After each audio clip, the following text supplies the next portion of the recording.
Selamat pagi teman-teman, kami dari kelompok 6 akan memberikan psikoedukasi. Namun sebelum itu saya akan memperkenalkan terlebih dahulu anggota dalam kelompok kami, yaitu yang pertama ada Rani Yuliani Loteade, saya sendiri, kemudian Mariana Desi Telaan, ada Kak Dapris Banoet, Aryani Aalo, Kak Christian Juventus Neolaka, kemudian Kak Juliet Uli Loni, dan yang terakhir ada Kak Iin Ferawati Besi. Namun sebelum itu saya akan menjelaskan terlebih dahulu random acaranya, yaitu yang pertama menjelaskan pemaparan materinya adalah tentang kondisi stres pada mahasiswa akhir, kemudian akan dipaparkan materi oleh teman-teman saya. Kemudian tujuan dilakukannya psikoedukasi ini adalah untuk membantu mahasiswa akhir menyelesaikan masalah tugas akhirnya. Kemudian nanti akan ada diskusi dan ice breaking, lalu penutup. Waktu kesempatan berikut saya akan memberikan kesempatan kepada teman-teman untuk mempresentasikan teori-teori stres menurut para ahli.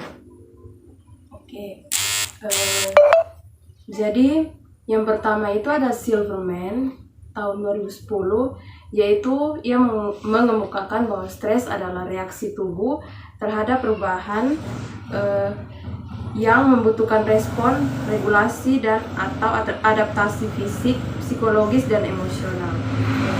Stres dapat berasal dari situasi, kondisi, pemikiran, dan atau menyebabkan frustasi, kemarahan, kegugupan, dan kemarahan. Kemudian menurut Safrino dan Smith 2014 mendefinisikan bahwa suatu kondisi saat individu merasa tidak mampu menghadapi tuntutan dari lingkungan mereka, sehingga individu merasa tegang dan tidak nyaman. Oke, untuk materi selanjutnya saya berikan kesempatan. Yang berikut itu ada hal apa saja yang menimbulkan stres. Jadi faktor yang dapat menimbulkan stres itu ada dua, yaitu faktor eksternal dan faktor internal. Faktor eksternal sendiri itu ada lingkungan psikis, lingkungan sosial, organisasi, peristiwa penting dalam hidup, dan kecerobohan kegiatan sehari-hari. Yang berikut itu faktor internal. Ini disebabkan karena adanya pemilihan terhadap gaya hidup yang diwarnai dengan kecanduan meminum minuman yang mengandung kafein, kurang tidur, dan memiliki jadwal kegiatan yang terlalu padat. Yang berikut ada pembicaraan pribadi yang bersifat negatif. Yang berikut ada terjebak dalam pikirannya sendiri dan hambatan pribadi.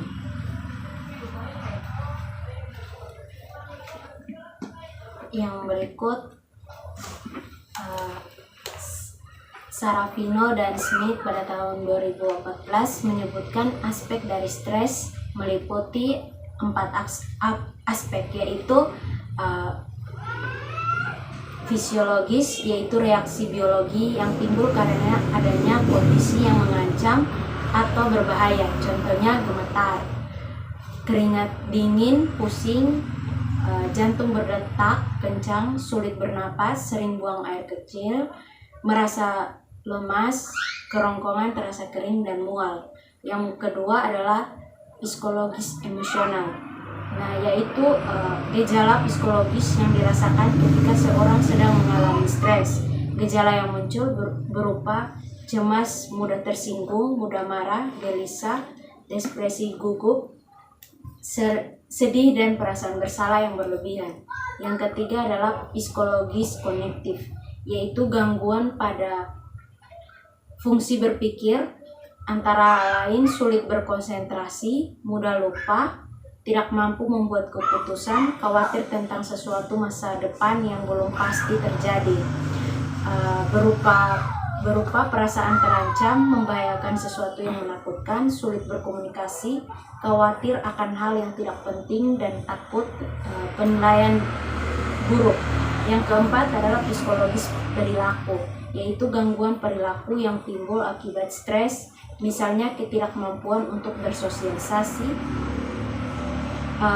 gangguan dalam hubungan interpersonal dan peran sosial seperti bolos kuliah, mengurung diri di dalam kamar, menunda-nunda mengerjakan tugas kuliah, takut bertemu dosen.